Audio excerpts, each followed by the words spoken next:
नमस्कार, स्वागत है आपका खास खबर में और मैं हूं आपके साथ सपना दीपक मदेशिया। हरियाणा विधानसभा चुनाव का रिजल्ट सामने आ गया है।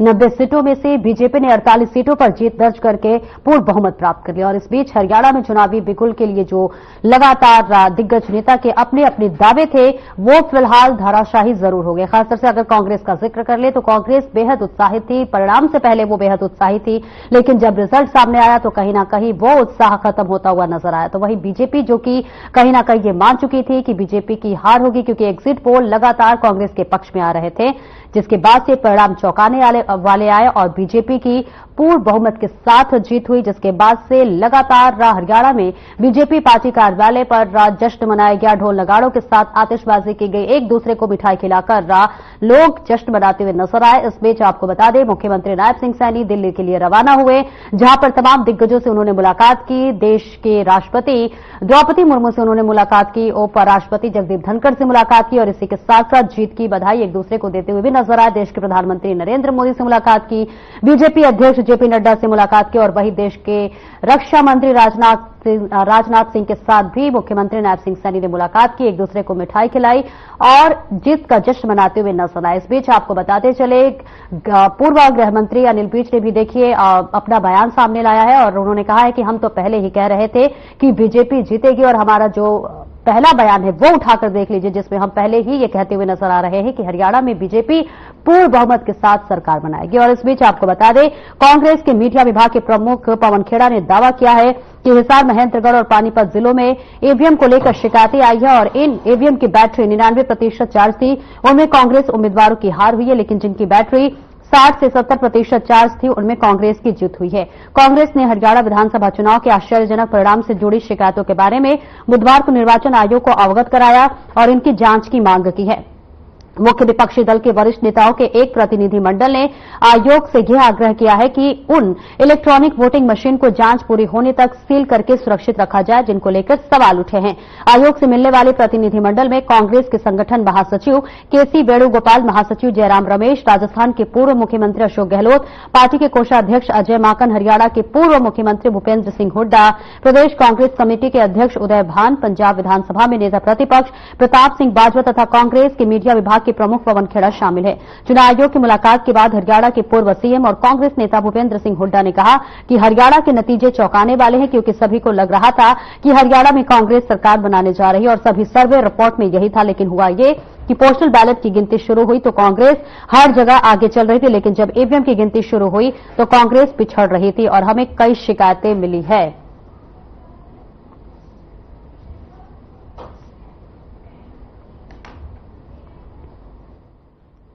और विधानसभा चुनाव के रिजल्ट के बाद से एक तरफ कांग्रेस में मायूसी देखी जा रही है तो वहीं बीजेपी में जश्न का माहौल है, उत्साह नजर आ रहा है। लगातार तमाम पार्टियों पर जश्न मनाया जा रहा है, एक दूसरे को मिठाई खिलाकर एक दूसरे को बधाई दी जा रही है। इस बीच इसी पर थोड़ा चर्चा करेंगे। हमारे साथ बीजेपी प्रवक्ता राजवीर रोहेला हमारे साथ जुड़ रहे हैं और हमारे संवाददाता कालावली से जगदीश प्रजापति हमारे साथ जुड़ रहे हैं। सबसे पहले जगदीश आपके पास आऊंगी। देखिए आज कांग्रेस और बीजेपी की भी देखिए महत्वपूर्ण बैठक है, क्या कुछ तैयारियां?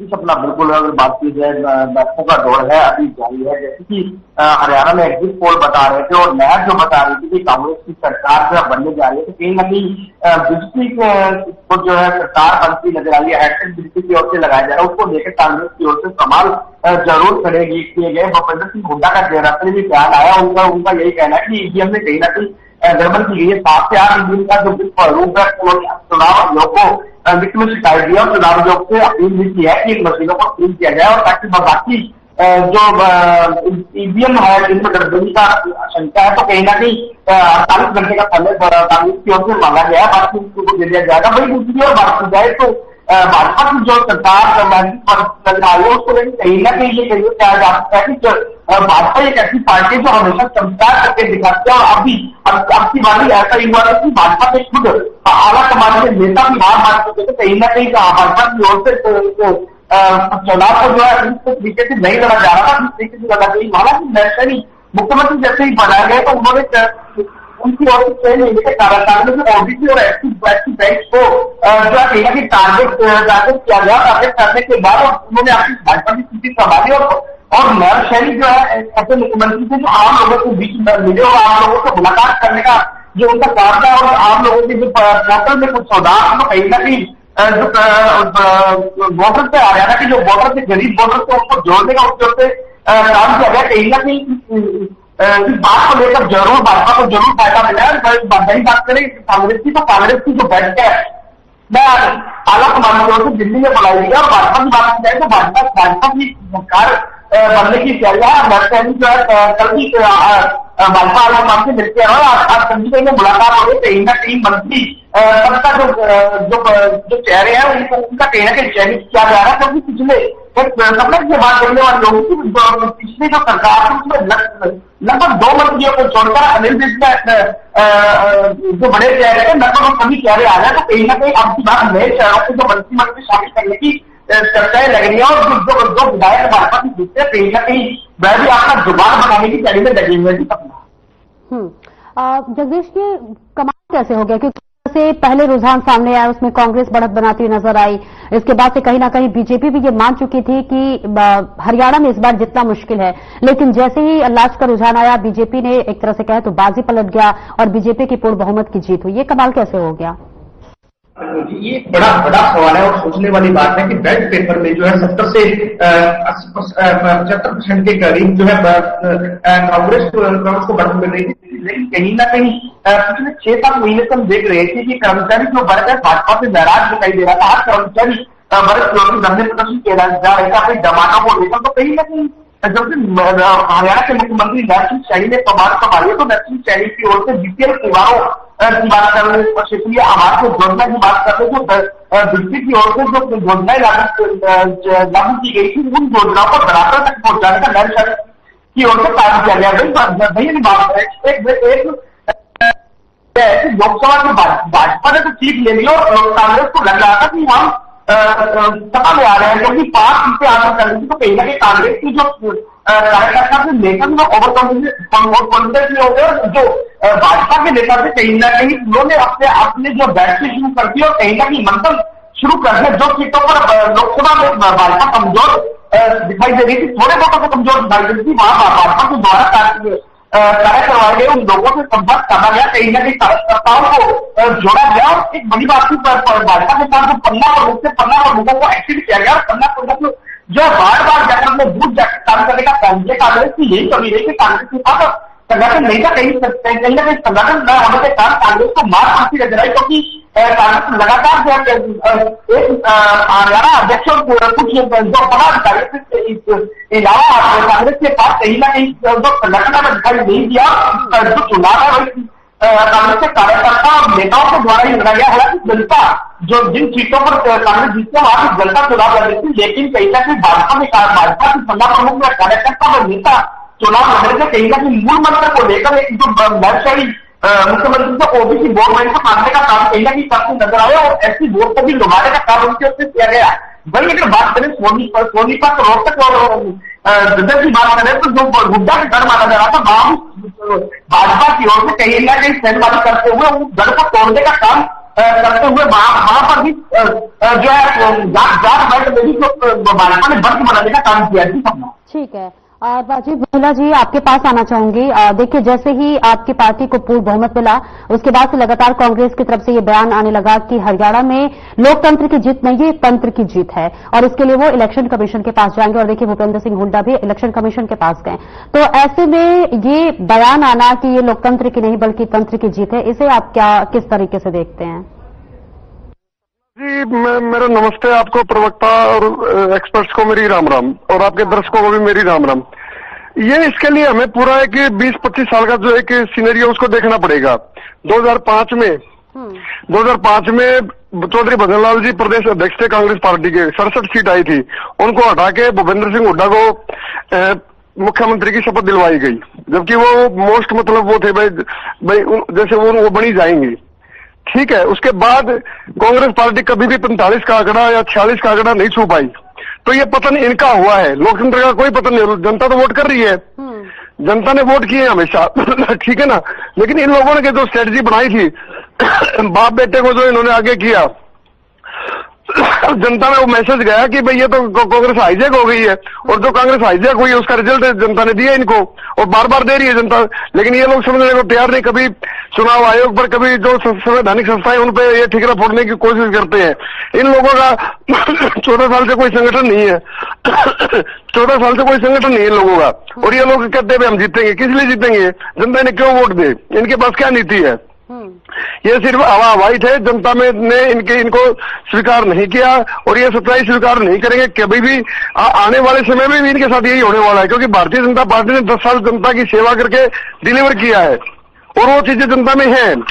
जब एक आम जो एक वोटर है वो ये कह रहा है कि मैं 10 साल 10 दिन के हलवे और 10 दिन की दारू में वोट नहीं दूंगा, मोदी सरकार को वोट दूंगा जिसने 10 साल मेरे लिए काम किए हैं, तो आने वाले समय सिर्फ और सिर्फ भारतीय जनता पार्टी का, ये लोग कितने ढोल पीट लेने का कुछ होने वाला नहीं है।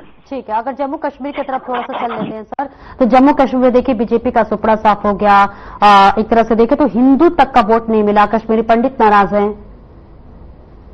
जम्मू कश्मीर में हमारी सरकार कब बनी थी? एक बार ही तो बनी थी ना, वो भी पीडीपी के सहयोग से बनी थी, ठीक है ना। तो हम वहां अपना मेहनत कर रहे थे, और आप ये देखिए हमारी बहुत सी सीटें तो 1500 के मार्जिन से हमने लूज की है, जो कि अब मैं उस बात को नहीं कहूंगा कि जो बात कहनी चाहिए, मुस्लिम बाहुल्य क्षेत्रों में हमने बेहतर प्रदर्शन किया है, और जो हिंदू है उनके भी। लेकिन मैं इन चीजों में नहीं जाना चाहता, क्योंकि ये प्रधानमंत्री जी का एक नारा है, सबका साथ सबका विकास, और हम उसी नारे को फलीभूत करने के लिए लगे हुए हैं।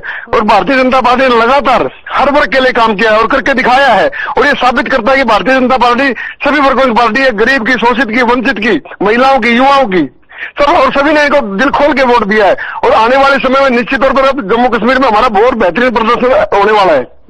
आपने देखा लोकसभा जब चुनाव हुआ और यूपी में बीजेपी की हालत देखिए काफी खराब हुई, क्योंकि जिस उम्मीद के साथ लोकसभा चुनाव में बीजेपी उतरी थी वो देखिए उम्मीद पूरी नहीं हुई। आप देखिए हरियाणा का चुनाव भी खत्म हो गया, रिजल्ट भी सामने आ गया और शपथ ग्रहण भी हो ही जाएगा। तो ऐसे में हरियाणा के बाद अब देखिए यूपी की बारी है, तो यूपी के लिए क्या कुछ तैयारी है सर? यूपी के लिए हमारा केंद्रीय नेतृत्व लगातार अपने काम में व्यस्त है, और हमारे जो वहां के मुख्यमंत्री है, जो डायनेमिक मुख्यमंत्री योगी आदित्यनाथ जी, उन्होंने परफॉर्म किया, उन्होंने यूपी को यूपी बना दिया। नहीं तो यूपी में कोई जा नहीं सकता था, ऐसा गुंडा राज था वहां। और आज यूपी में महाराज जी ने ऐसी कानून व्यवस्था दी है कि हर व्यक्ति अपने आप को योगी आदित्यनाथ समझता है, क्योंकि उन्होंने जनता के करीब कर दिया शासन को। जो भी नेता, जो भी आप हरियाणा, पंजाब कहीं के लगा लो, जो जनता के साथ कनेक्ट रहेगा वो जीतेगा। जगदीश, एक गणित समझना चाहूंगी आपसे। हमने मध्य प्रदेश का भी चुनाव देखा और हरियाणा के भी चुनाव देखा। हमने देखा कि जिस तरह से मध्य प्रदेश में बीजेपी को पूरी की पूरी सीट गई, लेकिन एक चीज सोचने वाली बात यह है कि जो वोट प्रतिशत का अगर हम जिक्र कर ले तो कांग्रेस की ज्यादा जाती है, बीजेपी की सीट जो है वो ज्यादा जाती है। और ऐसे में हरियाणा में भी यही देखने को मिला, कांग्रेस का जो वोट प्रतिशत था वो ज्यादा था, लेकिन सीटें बीजेपी की ज्यादा गई। ये कैसे पॉसिबल हो रहा है, और इसका क्या कुछ गणित हम समझ सकते हैं? जी बिल्कुल, जैसे कि मैंने पहले बताया कि कांग्रेस में जो है गुटबाजी कहीं ना कहीं देखने को मिली। कुमारी शैलजा और हुड्डा का जो बयानबाजी आपकी चली, तो कहीं ना कहीं जो एससी वोट का वह मतलब कर जो है भाजपा में चला गया, और कहीं ना कहीं कांग्रेस का वोट बैंक बड़ा हुआ था, ग्राफ बड़ा हुआ था। कांग्रेस को लोग चाह रहे थे, और एग्जिट पोल भी यही बता रहे थे कि कांग्रेस की सरकार आएगी। हालांकि कांग्रेस जिन सीटों पर जीती है वहां पर मार्जिन बहुत ज्यादा है, इसलिए वोट बैंक तो कांग्रेस के पास आना था। लेकिन भाजपा को कहीं ना कहीं हम यूँ कहें कि ओबीसी और एससी जो वोट बैंक का फायदा उठाया मौके पर आकर मिला, तो कहीं ना कहीं जो भाजपा की जो सीटें आ रहे थे और भाजपा के जो कैंडिडेट हमने देखे कि यहाँ पर जीत आने की, जैसे कि जमावारी क्षेत्र की बात कर लीजिए, हम कई ऐसे लोकल क्षेत्र की बात कर रहे, तो यहाँ पर मार्जिन सिर्फ 1500 से लेकर कहीं ना कहीं 2000 के बीच में मार्जिन पर भाजपा जीती। तो वोट प्रतिशत तो कांग्रेस का जरूर बढ़ता नजर आया, लेकिन थोड़ा जो गुटबाजी की कांग्रेस की, तो उसकी मार जो है कांग्रेस को पड़ती नजर आई, और इसी वजह से जो है कहीं ना कहीं वोट बैंक जरूर कांग्रेस का बढ़ा और भाजपा का वोट बैंक जरूर कम हुआ। दूसरा ये बात देखने को मिली, भाजपा के नेता बयानबाजी बड़ा ओवर कॉन्फिडेंस के साथ करते हैं, और जनता को यह लगता है कि कहीं ना कहीं बयानबाजी में कोई ना कोई सच्चाई है। जैसा कि देखने को मिला था कि अनिल विज के द्वारा कहा गया कि भाजपा की सरकार बनेगी, मैं मुख्यमंत्री बनूंगा। हरियाणा के सारानाथ मुख्यमंत्री नरसिंह सैनी की ओर से बार एक बात कही जा रही थी कि आज तारीख के बाद मीडिया के लोग हमारे साथ सवाल कर रहे थे, तो उनका यही कहना था कि आज तारीख के बाद मिलने की सरकार हमारी बनेगी, चाहे पार्टी सब बताएंगी। तो आम लोगों को भी यही लग रहा था कि कहीं ना कहीं भाजपा के लोग जो है जो तकनी और कर्मियों को बस नेता से लंबे समय से सत्ता में रही है और कांग्रेस के जो बातें करती रही है, कहीं ना कहीं धरातल पर वो सीरियसली जो बातें कही जा रही थी धरातल पर लागू नहीं हुई। भाजपा की ओर से कुछ ऐसे जो वादे लोगों से किए गए थे, जो बातें कही गई वह धरातल पर पिछले 10 सालों में लागू होती नजर आई और लोगों को अब की बात में यही लगा कि कहीं ना कहीं भाजपा के जो लोग कह रहे हैं वह सिंचाई सब कह रहे हैं। तो इस वजह से जो है लोगों का वोट डालने का जो मत नजर आ रहा है, कहीं ना कहीं भाजपा को इस बात का फायदा जरूर मिला। राजवीर रोहिला जी, आरएसएस का अगर हम जिक्र कर ले तो आरएसएस का हरियाणा के चुनाव में कितना योगदान रहा, क्योंकि देखिए तमाम राजनीतिक विश्लेषक भी कह रहे थे कि आरएसएस का बेहद योगदान देखा जा रहा है, क्योंकि जिस तरह से देखिए आपके पार्टी में तो लगातार सिर पटौल की तस्वीर आ रही थी। पहली जब लिस्ट जारी हुई सीटों की उस समय हमने देखा 167 नेताओं ने देखकर इस्तीफा दे दिया, तो ऐसे में आरएसएस का कितना योगदान रहा? नहीं, आरएसएस हमारा पैतृक संगठन है और वो संगठन से हमें प्रेरणा मिलती है और आरएसएस का जो मार्गदर्शन रहता है वो हमारे लिए, समाज के लिए, देश के लिए पूरा हितकारी रहता है। तो उसके बारे में मुझे टिप्पणी करने का कोई अधिकार नहीं है। एक बात तो ये, दूसरी बात जो 67 हमारी लिस्ट आई तो उसके बाद जो गए हैं तो उनकी आप हालत देख लो, किसी को क्या टिकट मिला, क्या मिला, कुछ नहीं मिला किसी को। अभी जो अशोक तंवर जी गए थे तो भीतर गए तो भंडारा खत्म, बाहर आए तो चप्पल गायब। और 152 डी से वो गए थे, वो 152 डी का विकास हरियाणा की मनोहर लाल सरकार और नितिन गडकरी जी और प्रधानमंत्री नरेंद्र मोदी जी की सोच के कारण संभव हुआ था। वो तो उसी से तो उन्होंने फायदा उठाया। और कितना फायदा चाहिए इनको? अल्टीमेटली जनता की सेवा करना ही किसी भी सरकार का दायित्व होता है, वो हम कर रहे हैं और जनता को हमारी नीतियां जो पसंद आ रही है तो उसमें कोई इफ बट की बात नहीं होनी चाहिए मुझे लगता है। क्योंकि आने वाला समय सिर्फ और सिर्फ भारतीय जनता पार्टी ने 36 बिरादरी हर वर्ग के लिए काम करके दिखाया। आप 99% हरियाणा में कोई एक आध परिवार ऐसा बचा होगा जिसको हरियाणा सरकार की योजनाओं का या केंद्र सरकार की योजनाओं का लाभ नहीं मिला होगा। तो जनता को क्या चाहिए? जनता को राहत चाहिए, जनता को सुविधाएं चाहिए। और भारतीय जनता पार्टी की सरकार, दोनों सरकारें, वो चाहे केंद्र में नरेंद्र मोदी जी की हो चाहे वो नायब सैनी जी की सरकार हो, उन्होंने अपना दायित्व पूरा करने का काम किया है। तो मुझे नहीं लगता कि इन चीजों में कोई ज्यादा अंदर तक जाने की जरूरत है। सीधी सी बात है, जो काम किया वो दिख रहा है जमीन पर, लोगों ने हमें वोट दिया है और वो उस वोट से हमें साबित किया कि भारतीय जनता पार्टी की नीतियां जनता को पसंद है। अगर ये कहा जाए कि हरियाणा में जीतकर ट्रॉफी किसे दिया जाए तो क्या कहेंगे? क्योंकि देखिए एक समय ऐसा था जब बीजेपी ने खुद ये हार मान ली थी कि हार होनी ही है हरियाणा में। खुद मनोहर लाल जी ने भी बोला था कि अगर हार होती है तो उसका जिम्मेदार मैं लूंगा। और एक महत्वपूर्ण सवाल राजवीर जी ये कि जब चुनाव से पहले कहा जा रहा था कि मुख्यमंत्री नायब सिंह सैनी के जो कार्यकाल में सिर्फ 6 महीने थे उनके पास जो है अपने आप को साबित करने के लिए, एक तरह से कहा जा रहा था कि उनकी प्रतिष्ठा दांव पर लगी हुई है। तो कहीं ना कहीं चुनाव से पहले सारी चीजें मुख्यमंत्री नायब सिंह सैनी पर थोपी जा रही थी, लेकिन जैसे ही रिजल्ट सामने आया सभी अब कह रहे हैं कि प्रधानमंत्री नरेंद्र मोदी का जो चेहरा है वो आज भी जिंदा है, हर जगह मोदी मैजिक आज भी जो है चल रहा है। तो इसे हम कैसे समझे कि हार हुई तो मुख्यमंत्री नायब सिंह सैनी के ऊपर थोपी जाए और जीत हुई तो देश के प्रधानमंत्री नरेंद्र मोदी? दो सवाल पूछे। हार का जिम्मेवार कौन होगा? मनोहर लाल जी ने सामने आके बोला कि भाई अगर हार होती तो मैं जिम्मेवार हूं, क्योंकि 9.5 साल तक उन्होंने परफॉर्म किया था। और उसके बाद नायब सैनी जी को मतलब मुख्यमंत्री बनाया गया। नायब सैनी जी के पास सिर्फ 56 दिन थे, क्योंकि पूरे चुनाव आयोग की जो आचार संहिता उसमें निकल गए थे, फिर हरियाणा की चुनाव आचार संहिता लगी तो सिर्फ 56 दिन उन्होंने काम किया। और काम ऐसा किया कि उन्होंने हरियाणा में एक माइलस्टोन साबित कर दिया। हर रोज उन्होंने जनसभाएं संबोधित की, जनता से मिले, लाखों लोगों से पर्सनली मिले। वो जिलों में जाकर मिले, ब्लॉकों में जाकर मिले, वो सीएम हाउस में जाकर मिले। उन्होंने सीएम हाउस के दरवाजे जनता के लिए 24/7 खोल दिए। रात को 2-2 बजे तक, 3-3 बजे तक हजारों लोगों से उनका मिलना हुआ है। तो ये चीजें साबित कर दी कहीं ना कहीं नायब सैनी जी ने अपना दायित्व पूरी ईमानदारी से निभाया। और पूर्व मुख्यमंत्री जी ने एक दिन मीडिया में बोला था कि भाई मतलब एक बार ये चुनाव से निपट जाने तो फिर इनका रूप देखना, और 56 दिन में उन्होंने वो चीज करके दिखाई है। तो ये तो सिर्फ बातें बनाने के लिए कुछ भी बनाई जा सकती है, लेकिन अल्टीमेटली जनता ने हमें बहुमत दिया और पूर्ण बहुमत की सरकार बनी है। इतनी सीटें तो हमारी 2014 में भी नहीं आई थी। और 2014 से पहले हमारी क्या स्थिति पूरे हरियाणा जानता है, कहीं 2 सीट आती थी, कहीं 4 सीट आती थी और हमारी मोस्टली जमानतें जब्त होती थी। लेकिन भारतीय जनता पार्टी का कार्यकर्ता ना टूटा, ना बिका, ना थका। वो लगातार अपने काम में लगा रहा है और किसी भी लालच में नहीं आया, क्योंकि उसके लिए राष्ट्र सेवा है। ये हमारे लिए कोई मौका नहीं होता, जैसे कांग्रेस वाले दाव लगाने की कोशिश कर रहे थे। 5 जो इनके कैंडिडेट उनके बयान आए, भाई नौकरी ऐसे बांटेंगे, युवाओं ने उनको सबक सिखाने का काम किया, हरियाणा की महिलाओं ने सबक सिखाने का काम किया। जो इन्होंने झूठे वायदे किए थे उन वायदों में पुलिटा लगाने का काम हरियाणा की जनता ने कर दिया। इन लोगों का सत्र बंद कर दिया 10-15 साल अब। अगर बात कर लेते हैं महाराष्ट्र चुनाव में, देखिए महाराष्ट्र में भी इसी साल चुनाव होने वाले हैं। हरियाणा के चुनाव के असर के बाद से महाराष्ट्र पर क्या असर पड़ेगा, क्योंकि देखिए अब शिवसेना प्रमुख देखिए उद्धव ठाकरे का भी अब बयान सामने आया जिसमें उन्होंने कहा है कि जीती हुई बाजी अगर हारनी है तो कोई कांग्रेस से जीते, कांग्रेस से पूछे। तो ऐसे में क्या कुछ राजनीति पर असर पड़ेगा महाराष्ट्र में? इसके एलआई है वो, उनके बारे में मुझे टिप्पणी नहीं करनी चाहिए क्योंकि वो भी एक वरिष्ठ नेता है, ठीक है ना, सम्मानित नेता है महाराष्ट्र के। लेकिन जो हरियाणा में बूस्ट हुआ है, जो एक मोरल, जो एक हमारी 5 सीटें चली गई जिसके कारण एक छोटी सी निराशा थी, भाई ऐसा क्यों हुआ, तो उस चीज से हरियाणा का कार्यकर्ता नेता सब उभरे और उन्होंने जी जान से अपना परफॉर्मेंस दी और आज हम पूर्ण बहुमत की सरकार बनाए और उसी का फायदा पूरे भारत में मिलेगा। जहां जहां चुनाव हो, चाहे झारखंड हो चाहे महाराष्ट्र हो, कहीं भी हो। तो आप ये मान के चलो जम्मू कश्मीर में भी हमारा मत प्रतिशत बढ़ा है क्योंकि हमारा वहां कुछ था ही नहीं। हमारे पास तो पूरा संगठन भी वहां व्यवस्थित नहीं बढ़ पाया था क्योंकि एक परिस्थितियां होती हैं बीच में जो वो लगा हुआ था भाई राष्ट्रपति शासन, तो उस वजह से एक्टिविटी बंद थी। लेकिन अब दरवाजे खुल चुके हैं, आने वाले समय सिर्फ और सिर्फ भारतीय जनता पार्टी का है, कोई माने या ना माने जक्कर के माने। ठीक है सर, समय की भी बहुत कमी है। जगदीश, आपसे एक छोटी सी टिप्पणी लेनी चाहूंगी कि देखिए अब खबर आ रही है कि हरियाणा के जो पूर्व एमएलए हैं उन्होंने जो है हार का गुस्सा निकाला है। कांग्रेस देखिए अब एक तरह से कहें तो गुस्से की वजह से तिलमिलाई हुई है और देखिए खबर आ रही है कि हरियाणा में रोहतक की जो महम सीट है वहां चुनाव हारने के बाद पूर्व एमएलए जो है अब जो फ्री बस यात्रा थी लड़कियों के लिए उसे बंद कर दिया है। जी बिल्कुल, ऐसा ही देखने को मिला था रोहतक में नहीं।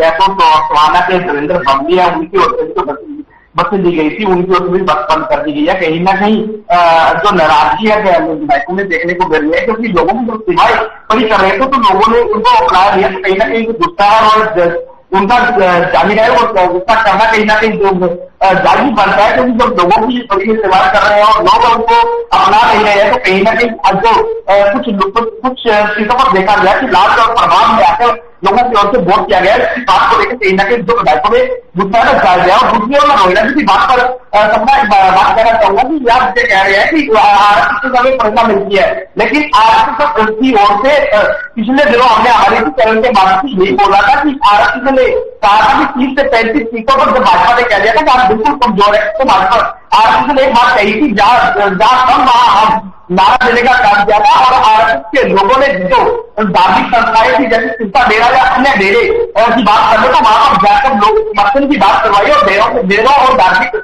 जगहों पर जाकर समर्थन किया गया और आरक्षण की वजह आरक्षण आज जो है कहीं ना कहीं भाजपा के संजीवनी बूटी का काम करती नजर आ रही है। अब भाजपा के लोग जरूर कहीं और ऐसे में देखिए हार का ठिकरा भी एक दूसरे पर फोड़ते हुए नजर आ रहे हैं। बहुत बहुत शुक्रिया जगदीश तमाम जानकारी के लिए और राजवीर रोहिला जी आपका भी बहुत बहुत शुक्रिया इस चर्चा में जुड़ने के लिए। तो देखिए अब हरियाणा में चुनाव के बाद से अब महाराष्ट्र में भी चुनाव होने वाला है और उत्तर प्रदेश में भी 10 सीटों पर उपचुनाव होने वाले हैं। हरियाणा की जीत का क्या कुछ असर पड़ने वाला है देखने वाली बात होगी। फिलहाल इस चर्चा में इतना ही, दीजिए इजाजत, नमस्कार।